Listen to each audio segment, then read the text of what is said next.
Cela peut sembler que la célébrité rende les gens éternels, mais sa lumière est obscurcie par la fragilité de la vie. Cette vidéo explore les histoires de figures légendaires qui ont atteint des sommets remarquables avant de connaître une fin brutale et tragique. Rejoignez-nous pour réfléchir à leur parcours, marqué par l'ambition, le talent et en fin de compte, la tragédie.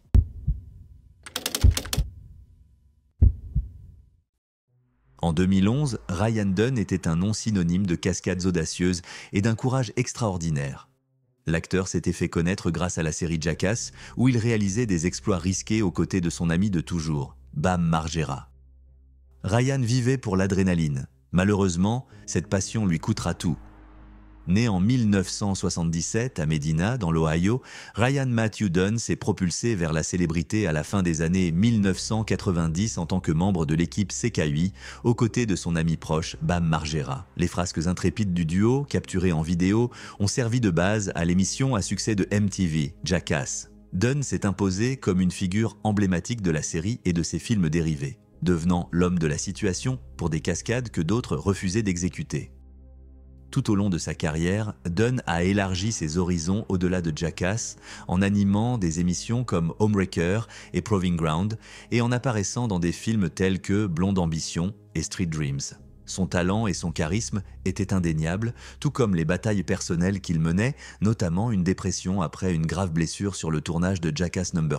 Mais en juin 2011, Dunn avait retrouvé sa voie. Il travaillait sur un film intitulé Welcome to the Bates Motel et était en couple depuis longtemps avec sa partenaire Angie Kuturik.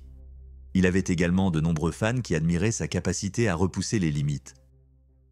Pourtant, dans la nuit du 19 juin 2011, tout bascula de façon tragique.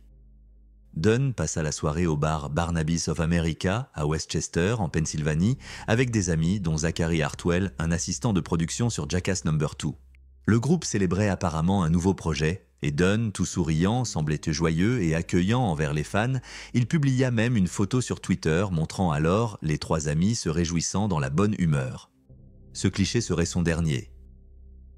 Vers 3h30 du matin, le 20 juin, Dunn et Hartwell quittèrent le bar à bord de la Porsche 911 GT3 de 2007 de Dunn. Ce qui suivit fut un enchaînement tragique. Dunn roulait sur la route 322 à West Goshen Township dans le comté de Chester à une vitesse estimée à 210 km/h, soit plus du double de la limite légale de 88 km/h lorsqu'il perdit le contrôle. La voiture quitta la route, percutant une glissière de sécurité avant de s'écraser contre un arbre et de s'embraser. L'accident détruisit le véhicule. Michael Carroll, chef de la police de West Goshen, qui supervisa la reconstitution de l'accident, déclara plus tard qu'il n'avait jamais vu une voiture détruite à ce point dans un accident automobile. Il décrivit la scène comme incroyable, bien qu'il ait assisté à de nombreux accidents mortels au cours de sa carrière.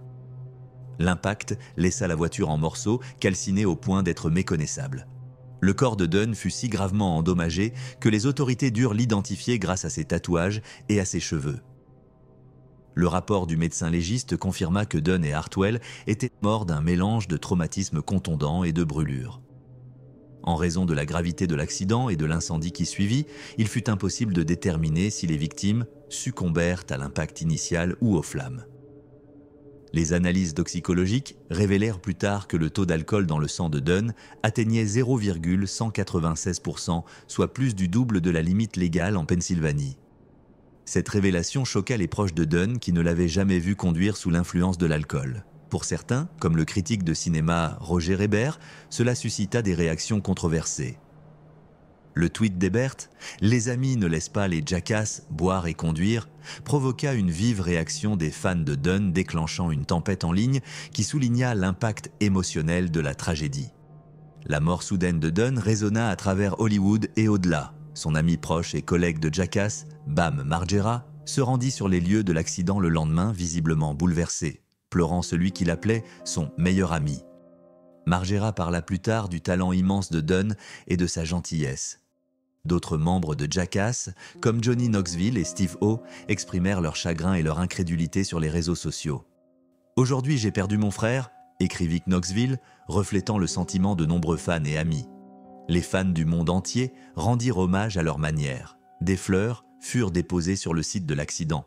et les réseaux sociaux furent inondés de condoléances et de souvenirs des moments les plus intrépides de Dunn. Malgré la douleur, son héritage en tant que casse-cou adoré et élément clé du phénomène Jackass perdure.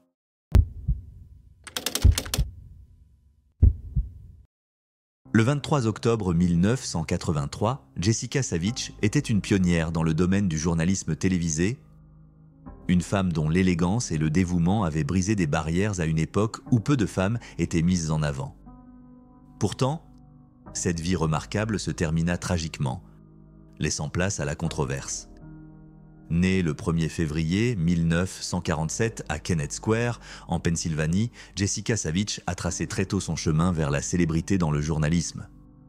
Elle débuta comme animatrice radio et présentatrice de nouvelles au lycée. À l'Ithaca College, elle affina son talent en travaillant comme DJ dans une station de radio locale avant de se lancer dans le journalisme télévisé. En 1972, elle devint reporter et présentatrice pour KUW-TV à Philadelphie, où elle se fit remarquer grâce à ses documentaires primés et ses reportages approfondis. Le talent et l'ambition de Savitch la propulsèrent sur la scène nationale en 1977 lorsqu'elle rejoignit NBC. Elle devint la présentatrice des journaux télévisés du week-end de NBC Nightly News et offrait des mises à jour quotidiennes sur NBC News Digest. Elle fut seulement la deuxième femme à présenter seule un journal télévisé du soir sur un réseau national, un exploit qui témoignait de ses capacités exceptionnelles. Mais derrière cette réussite publique, ses proches connaissaient ses luttes personnelles. Des batailles contre le doute de soi, l'anxiété et des rumeurs de consommation de substances. La soirée du 23 octobre 1983 avait pourtant commencé comme une sortie ordinaire. Jessica Savitch était en rendez-vous avec Martin Fishbein, son compagnon et vice-président du New York Post. Le couple dîna chez Odette, un restaurant à New Hope, en Pennsylvanie. Après avoir partagé une bouteille de vin blanc, ils se préparaient à partir. La nuit était sombre et pluvieuse. Ils montèrent dans l'Oldsmobile Cutlass Cruiser de location de Fishbein, Jessica prenant place à l'arrière avec son chien adoré, Chewie. La pluie s'était intensifiée lorsqu'ils quittèrent le restaurant vers 19h15. La visibilité était médiocre et les routes étaient dangereuses. Naviguant dans une région qu'ils ne connaissaient pas, Fishbein prit un mauvais virage en sortant du parking. La voiture s'engagea sur un chemin étroit et non balisé, longeant le canal Delaware dont le bassin débordait. Elle s'approcha trop près du bord, dérapa, franchit un mur de canal et se renversa dans l'eau en contrebas. Le break atterrit dans une boue profonde, scellant les portes et piégeant Jessica et Martin à l'intérieur alors que l'eau envahissait l'habitacle. Martin Fishbein mourut instantanément. Quant à Jessica Savitch, elle passa ses derniers instants à tenter désespérément d'ouvrir les portes pour s'échapper, en vain. Quelques minutes plus tard, Jessica était morte à seulement 36 ans. Ce n'est que près de 4h30 plus tard qu'un habitant local découvrit le véhicule submergé. Mais il était déjà trop tard. Le rapport du médecin légiste du comté de Bucks conclut que Jessica Savitch et Martin Fishbein étaient morts par asphyxie, noyés. Les autopsies révélèrent qu'aucun des deux n'avait de taux significatif d'alcool ou de substances contrôlées dans le sang. Ils n'avaient consommé qu'une petite quantité de vin. L'autopsie permit de dissiper les rumeurs selon lesquelles la consommation supposée de drogue aurait été en cause. Une légère blessure à la tête fut relevée chez Savitch, mais elle ne contribua pas à son décès. Ses derniers instants furent marqués par une lutte désespérée pour survivre. Il y eut des spéculations sur un possible acte criminel en raison d'une enquête supposée de Savitch sur un scandale bancaire de grande envergure, mais les autorités conclurent que sa mort était accidentelle. Des années auparavant, une autre personne avait trouvé la mort de manière identique après avoir quitté le même restaurant. L'annonce de la mort de Jessica Savitch provoqua une onde de choc dans le monde du journalisme et au-delà. Tom Brokaw, son collègue à NBC, souligna son engagement à ouvrir la voie aux femmes dans les médias, mettant en avant son éthique de travail inlassable.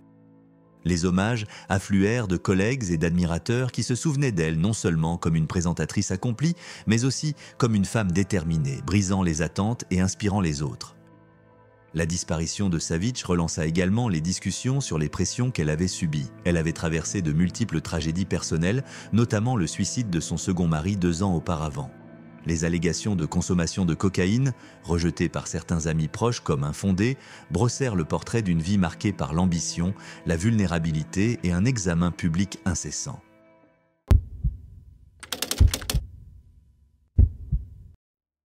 En 1977, Marc Bolan était déjà une légende du glam rock. Sa vie, marquée par un succès fulgurant, mêlait une ambition sans limite et une peur sous-jacente de mourir prématurément. Leader charismatique de T-Rex, Bolan captivait le public avec des tubes entraînants et des performances scintillantes, ouvrant la voie à une nouvelle ère musicale. Pourtant, la prophétie qu'il évoquait souvent, celle de ne pas vivre longtemps, se révéla tragiquement exacte.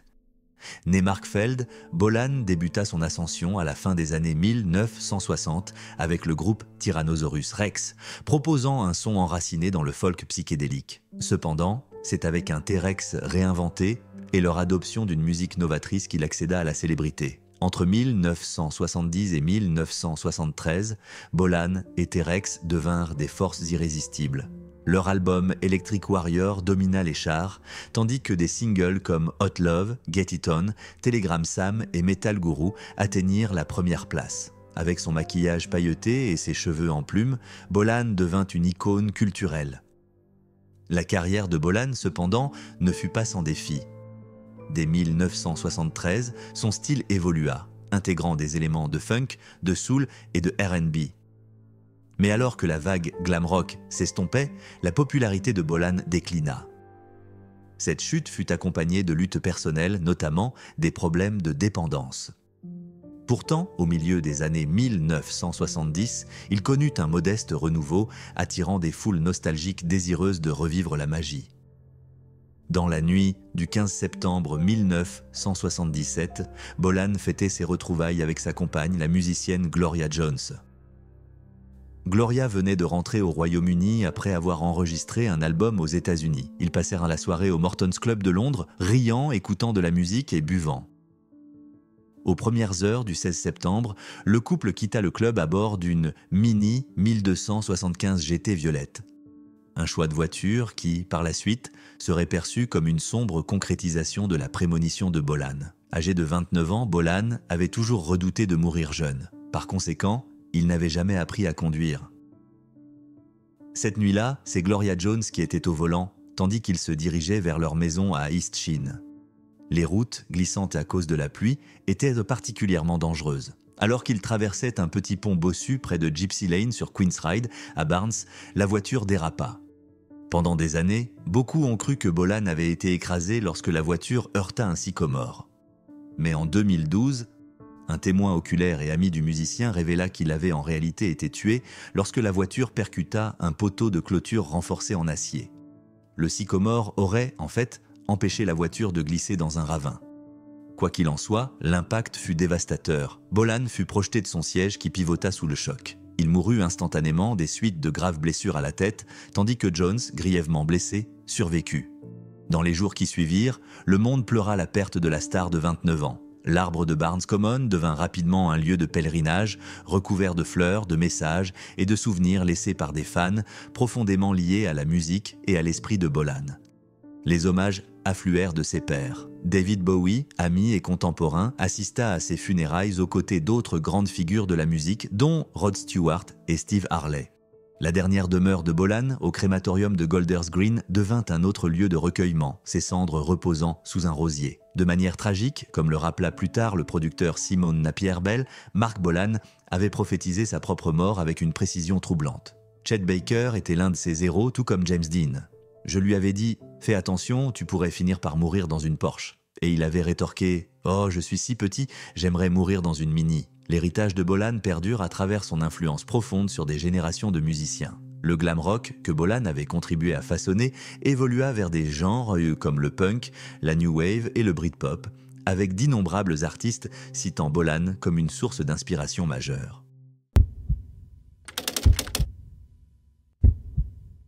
Le général George S. Patton, figure à la fois redoutable et complexe de l'histoire militaire américaine, était connu pour son énergie infatigable et son génie stratégique. Son héritage fut gravé dans le marbre grâce à ses victoires décisives pendant la Seconde Guerre mondiale, où il dirigea la 7e armée américaine dans le théâtre méditerranéen, puis la 3e armée lors de son avance fulgurante à travers la France et l'Allemagne nazie. Pourtant, son franc-parler et ses déclarations controversées éclipsèrent souvent son talent tactique, provoquant des tensions avec le haut commandement et le laissant dans une position incertaine à la fin de la guerre. Tragiquement, sa vie ne s'acheva pas sur un champ de bataille, mais dans un incident imprévu qui donna lieu à de nombreuses théories du complot. Le 9 décembre 1945, quelques mois après la victoire des Alliés en Europe, Patton fut impliqué dans un accident qui lui serait fatal. Il était alors à la tête de la 15e armée, une fonction essentiellement administrative consistant à compiler l'histoire de la campagne européenne, un rôle qui le maintenait à l'écart de l'action. Frustré et démoralisé, Patton vit son moral chuter. Pour lui remonter le moral, son chef d'état-major, le général de division Hobart Ap Gay, organisa une partie de chasse aux faisans près de Speyer, en Allemagne. Ce matin-là, Patton, Gay et leur chauffeur, le soldat Horace Woodring, prirent la route à bord d'une limousine Cadillac de 1938. Les conditions hivernales étaient de typiques de la saison, mais le voyage prit une tournure tragique. Alors qu'ils roulaient, ils croisèrent un camion de l'armée américaine qui tourna soudain à gauche devant eux, tentant d'entrer dans un dépôt de quartier-maître. Distrait par des véhicules de guerre en ruine bordant la route, Patton faisait des commentaires sur ces vestiges de destruction lorsque l'accident se produisit. La Cadillac percuta les camions à faible vitesse, mais les conséquences furent dramatiques. Si Gay, Woodring et le chien bien-aimé de Patton s'en sortirent indemnes, ce ne fut pas le cas du général. Non préparé à l'impact, il fut projeté contre le cadre en acier de la vitre séparant le conducteur de l'arrière. Le choc brisa des vertèbres dans son cou, provoquant une fracture par compression qui le paralysa du cou aux pieds. Transporté d'urgence à l'hôpital, Patton fut pris en charge par les médecins qui tentèrent de le stabiliser. Mais ses blessures étaient extrêmement graves. Pendant les 12 jours suivants, il resta immobilisé dans un dispositif de traction vertébrale, entouré seulement par le personnel médical et sa femme dévouée, Béatrice, qui avait traversé l'Atlantique pour être à ses côtés. Celui qui avait si souvent affronté la mort de face se retrouva confiné à un lit d'hôpital, luttant vainement contre son propre corps. Le 21 décembre 1945, George S. Patton succomba à un œdème pulmonaire et à une insuffisance cardiaque congestive, complication liée à sa paralysie. La mort soudaine et choquante de Patton donna lieu à de nombreuses théories du complot qui perdurèrent pendant des décennies. Les plus extravagantes prétendaient que Patton avait été assassiné pour faire taire ses critiques à l'égard de la politique américaine d'après-guerre et de son attitude conflictuelle envers l'Union soviétique. Une de ces théories, popularisée par le livre Target, Patton de Robert K. Wilcox en 2008, accusait l'Office of Strategic Services, OSS, dirigé par William Wild Bill Donovan, d'avoir orchestré la mort du général pour l'empêcher de défier l'ordre politique établi ou de se présenter à la présidentielle de 1948. Un mystérieux agent nommé Douglas Bazata affirma avoir reçu l'ordre de réaliser l'assassinat, en mettant en scène un accident et en utilisant une arme spécialisée. Bien que ces théories aient suscité l'intérêt du public et inspiré d'autres récits spéculatifs, les preuves crédibles pour les étayer restent rares. La plupart des historiens s'accordent à dire que la mort de Patton fut, tragiquement, le résultat d'un accident aggravé par la malchance. Malgré ces rumeurs persistantes, l'héritage de Patton perdure. Il fut enterré le 24 décembre 1945 au cimetière américain de Luxembourg, conformément à son souhait de reposer aux côtés des hommes qu'il avait commandés. D'abord placé parmi les rangées de soldats, l'afflux massif de visiteurs conduisit à déplacer sa tombe dans un emplacement plus visible à l'avant, soulignant ainsi l'importance de son héritage.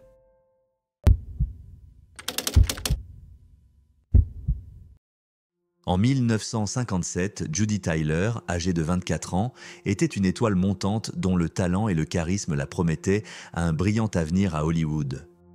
Sa vie, pleine de potentiel et de succès naissants, fut tragiquement interrompue, laissant derrière elle un héritage qui continue de résonner bien après sa mort prématurée. Née Judith Mayes le 9 octobre 1932 à New York, Judy Tyler grandit à Teaneck, dans le New Jersey, au sein d'une famille du monde du spectacle qui l'encouragea dès son plus jeune âge. À l'adolescence, elle débuta sa carrière dans le divertissement, se faisant connaître sous le nom de Princess Summer Fall Winter Spring, dans l'émission pour enfants Howdy Doody, diffusée de 1950 à 1953. Elle poursuivit ensuite une carrière à Broadway, décrochant un rôle principal dans Pipe Dream de Rodgers et Hammerstein. Sa performance attira l'attention au point de figurer en couverture du magazine Life, qui la désignait comme l'une des étoiles montantes de Broadway. Elle était destinée à une carrière prestigieuse, passant avec aisance des planches de théâtre au grand écran. Son entrée à Hollywood lui permit d'obtenir des rôles qui mirent en lumière son talent et son magnétisme. En 1957, elle décrocha son rôle le plus important, partageant l'affiche avec Elvis Presley dans Jailhouse Rock. Elle y interprétait Peggy Van Alden, une promotrice musicale et l'intérêt amoureux du personnage de Presley. Ce rôle devait marquer un tournant dans sa carrière, l'associant à l'une des plus grandes stars de l'époque. L'avenir de Judy Tyler semblait radieux, porté par son talent, sa beauté et sa présence indéniable à l'écran. Le 3 juillet 1957, quelques jours seulement après la fin du tournage de Jailhouse Rock, Judy Tyler et son deuxième mari, Gregory Lafayette, âgé de 19 ans, entreprirent un voyage en voiture depuis Hollywood jusqu'à leur domicile à New York. Le couple était accompagné de leurs animaux de compagnie, un chien et un chat. Cependant, leur traversée du pays prit une tournure tragique alors qu'ils roulaient sur la route US 287 près de Rock River dans le Wyoming. Gregory Lafayette, au volant, tenta d'éviter une voiture tirant une remorque qui rejoignait l'autoroute depuis une aire de repos. Dans cette manœuvre soudaine, leur véhicule entra en collision frontale avec une voiture arrivant en sens inverse. Judy Tyler fut tuée sur le coup, sa vie s'achevant brutalement à seulement 24 ans. Gregory Lafayette succomba à ses blessures le lendemain à l'âge de 19 ans. L'accident coûta également la vie à Donald D. Jones, un passager de l'autre véhicule, âgé de 23 ans. Les deux animaux du couple périrent également dans l'accident. Les rapports décrivirent une scène dévastatrice. L'impact fut violent et sans appel, anéantissant l'avenir prometteur de Judy Tyler et laissant le monde du spectacle sous le choc. Cette perte fut profondément ressentie, non seulement par sa famille et ses amis, mais aussi par l'industrie cinématographique. Elvis Presley, son partenaire dans Jailhouse Rock, fut si bouleversé qu'il eut du mal à visionner le film qu'ils avaient tourné ensemble. Malgré une carrière trop courte, Judy Tyler laissa une empreinte durable. Jailhouse Rock devint l'un des films les plus célèbres d'Elvis Presley et la performance de Tyler y fut saluée pour sa chaleur et sa sincérité. Cependant, le succès du film resta teinté d'amertume, hanté par le souvenir de la jeune actrice disparue avant de pouvoir savourer les fruits de son travail. Les funérailles de Judy Tyler eurent lieu à New York, marquant l'adieu à une étoile dont la lumière s'était éteinte bien trop tôt.